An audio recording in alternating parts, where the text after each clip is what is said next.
Kariz qaynonamdan oson tayyorlanadigan karizcha ovqat retsepti.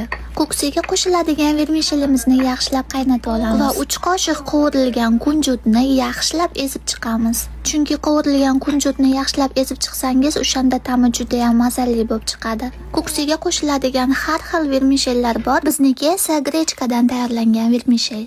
Shuni qilib pishib chiqqandan keyin yaxshilab muzday suvda chayqab tashlaysiz. Bir kishilik ovqatimizga 3 qoshiq soyavoy sos bilan 1 qoshiq olxo'ri siropi qo'shiladi. Olxo'ri siropini qanday tayyorlashni bilmasangiz, profilimdan topsangiz bo'ladi. Bu ovqatni shirin qiladigan narsa bu perilla yog'i. Perilla yog'idan 3 qoshiq qo'shiladi va 1 qoshiq shakar qo'shib yaxshilab aralashtirib olinglar. Yaxshilab aralashtirib bir marta yeb ko'ringlar. Agar tuzi kam bo'ladigan bo'lsa, soyavoy sosdan yana ozroq qo'shib olsanglar bo'ladi. Bu ovqatga kunjut yoki salat barigini qo'shib va marinovka qilingan kimni ham qo'shib yesanglar juda ham mazali chiqadi. Va oxirida esa ustiga maydalangan qovurilgan kunjutni sepib yesanglar bo'ladi. Yoqimli ishtaha.